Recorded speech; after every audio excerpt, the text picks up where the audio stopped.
Here's a shocking number: 40, 1 years old, a decade of not taking retirement seriously, and still sitting on $140,000 today. Though that's not the shocking part.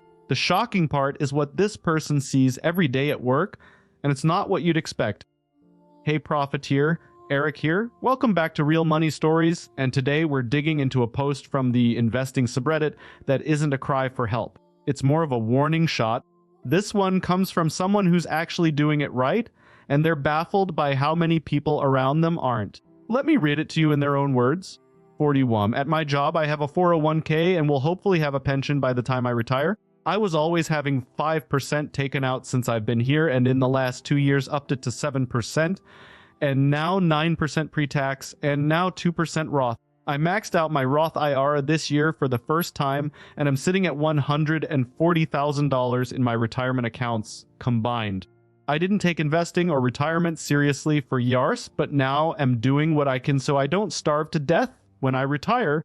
Is anyone else shocked by the number of people that work their whole lives and don't have anything saved up?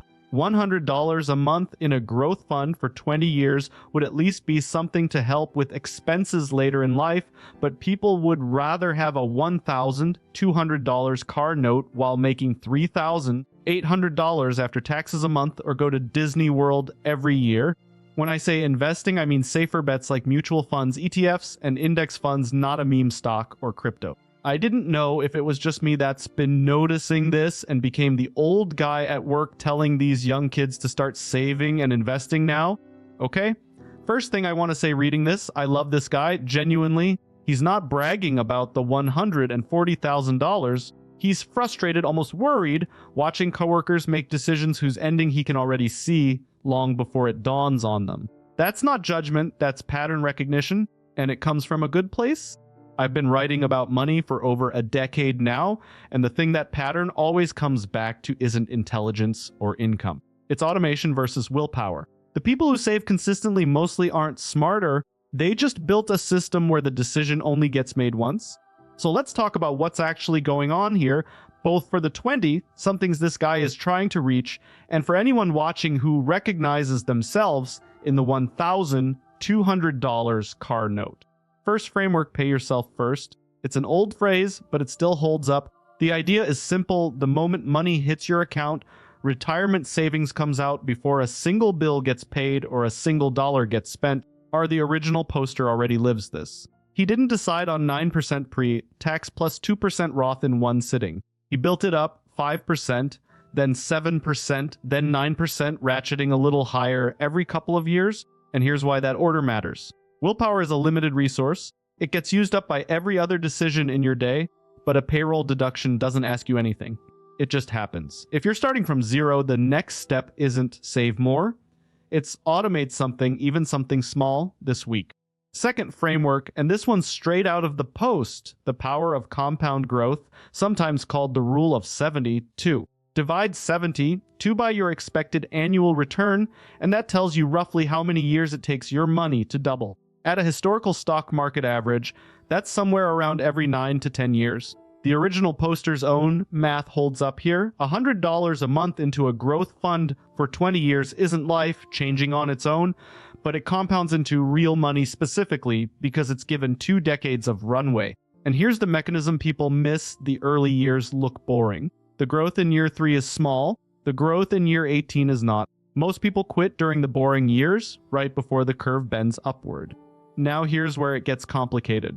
Because if you ask most people why they're not investing, they don't say, "I don't understand compound interest." They know, they've heard it. The math isn't the obstacle. The obstacle is that the car note feels good today, and the ETF contribution doesn't feel like anything. That's the part the original poster is really circling with the $1,200 car note and the Disney trip. It's not a knowledge gap. It's a framework called lifestyle inflation, and it's worth naming because you can search for it and see it described almost exactly the way it plays out in real budgets. As income rises, spending rises to meet it, often before savings follow. A raise becomes a nicer car instead of a bigger 401k contribution, and it happens quietly enough that most people never notice the trade they just made. One version of the fix is the 50-30-20 framework. Roughly half your take, home pay toward needs, 30% toward wants, 20% toward savings, and debt pay down. On $3,800 a month after taxes, that's about $760 a month that's supposed to be going toward the future. A $1,200 car payment alone blows past the entire wants category before rent's even in the picture. And here's the why behind naming it instead of just saying, spend less. Once you can point at lifestyle inflation and say, that's what's happening to me, it stops being an invisible drift and starts being a choice you can actually see yourself making. That's usually the first step toward reversing course. One more, because the original poster mentions it directly, free money left on the table. If your employer offers any kind of 401k match, that match is part of your compensation, full stop. Not contributing enough to get the full match is functionally the same as turning down a raise you already earned. If you're not sure what your employer's match formula is, that's worth a 5-minute look at your HR portal before anything else on this list. And just a friendly reminder that this episode is intended for entertainment and education purposes only and should not be considered financial or legal advice. Everyone's situation is different, and it's worth talking to a qualified financial advisor about yours specifically, especially around Roth versus pre-tax decisions and how a pension factors into the picture. Here's the so what. The original poster's post is about $140,000 and a 9% contribution rate, but the actual principle underneath it has nothing to do with those specific numbers. It's that money you don't feel yourself saving is money that compounds anyway, and money you don't feel yourself spending is money that never gets the chance to disappear. Whether you're starting with $100 a month, or you're the old guy at work now telling 20-somethings to open a Roth IRA, the mechanism is the same one. Start it quietly, let it run boring for a while, and the boring years are the ones doing the actual work. If you found this helpful, share it with someone dealing with the same thing. Until next time, stay profitable.